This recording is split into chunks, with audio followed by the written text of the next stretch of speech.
Morning, everyone. As you probably observed earlier this week, we had a moment of silence on the floor for over 700,000 people, over what's now up to almost 725,000 people who have died in the United States. This issue always is the top of our agenda in the work that we do here. I know there's lots of attention to other legislation that goes on, but this is an important priority for us. Last weekend when I was in G7 and G20, G7 and NATO, the issue looms large on the global scene as well. Just now we had a caucus, actually it was a whip meeting under Mr. Clyburn's leadership, who chairs our COVID Select Committee, with a report on it, what we're doing domestically, what we're doing globally. But it just continues to be a preeminent concern for us in the Congress, as it is a preeminent concern for the American people. That's the reports we get back from our members from their districts. We know that, and we want to praise the President for his exceptional leadership in addressing this concerns, vaccines and arms, money in people's pockets, safety in the workplace, children going back to school, all impacted by governance and science in this regard. At the same time, we have a global responsibility, and we know that, and we certainly are doing a lot, but we have to do more. So here we are down to the stretch. You know, I'm from Maryland, I'm horse racing. Sports, now horse racing, and you get to we're almost to the stretch. We've rounded the turn, and we're almost to the stretch. And we're making great progress to our goal of securing a framework agreement for Build Back Better in a timely fashion. It's going to be, although it's a smaller bill, it's still historic, transformational, and will make an enormous difference in the lives of America's working families.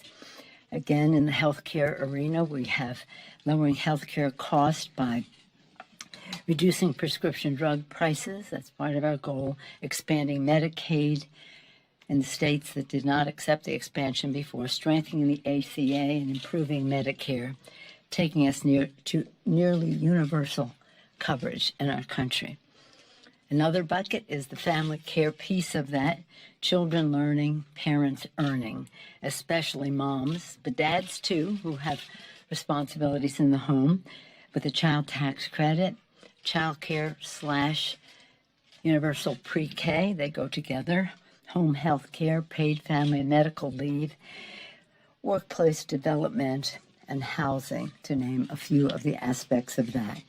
And again, very important to our children. These are jobs issues, health and jobs. So there's great news, and jobs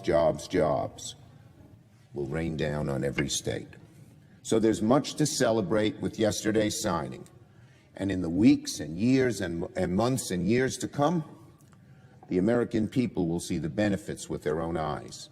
So I want to thank President Biden for finally delivering on something that previous administrations have tried to do but have been unable to complete. Build Back Better.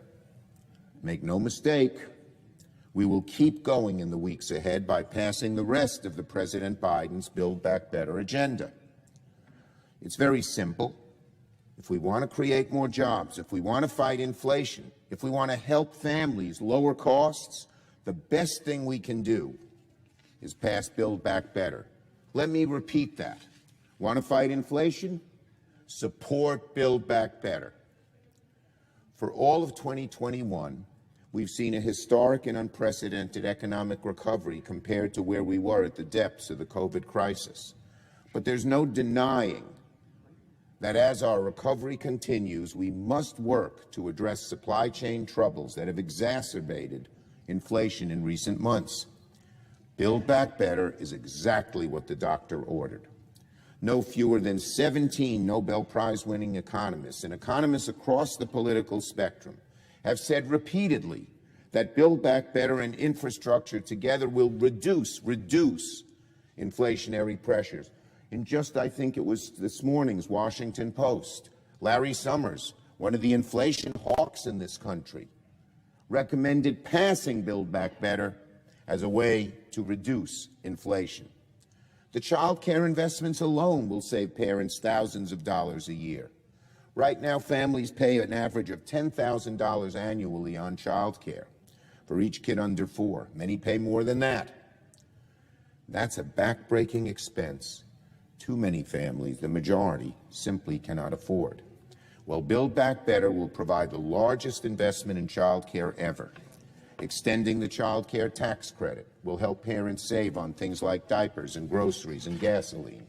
And of course, Build Back Better will finally empower Medicare to directly negotiate drug prices in Part B and Part D, lowering costs for millions of seniors and American families. On insulin alone, our plan would make it so that Americans with diabetes won't pay more than $35 a month for insulin. Mr. President, none of the things I'm talking about are luxuries. None are handouts. They're daily essentials that families need to thrive with and which over the years have grown expensive.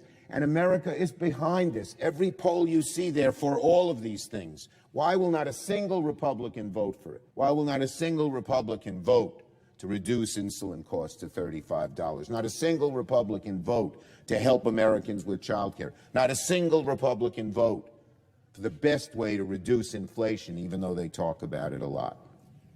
It's profoundly disappointing to see our Republican colleagues more focused on exploiting problems faced by the American people. Just recently, my colleague, the junior senator from Florida, told Americans precisely how he feels about the... Breaking news, the number of Americans for unemployment benefits that are applying for unemployment benefits has plummeted to the lowest level in more than half a century, with employers opting against layoffs amid a persistent shortage of workers. According to the Labor Department, jobless claims dropped by 71,000 to 199,000. The 4-week average of claims, which smooths out, also dropped by 21,000.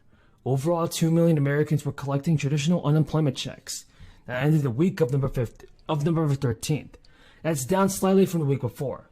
Since topping 900,000 in early January, the applications have declined steadily and have now fallen below the pre-crisis level of around 220,000 a week. Until September 6th, the federal government had supplemented state unemployment insurance programs by paying an extra payment of $300 a week and extending benefits to gig workers and to those who were out of work for 6 months or more. That's including the federal programs. The number of Americans receiving some form of jobless aid peaked at more than 33 million in June 2020. The job market has staged a remarkable comeback since the spring of 2020, when the crisis forced businesses to close or cut hours and kept many Americans at home. In response to the devastating consequences of the crisis, here's what's happening. The federal government has launched a series of multiple stimulus programs to get the USA's economy back up and running. Biden's American Rescue Plan includes several measures designed to achieve this. And one of the lesser talked about initiatives could see Americans with children or dependents claim a stimulus check worth around $8,000. Millions of American families with dependents are set to receive the last of 6 advanced multi-child tax credits on December 15th.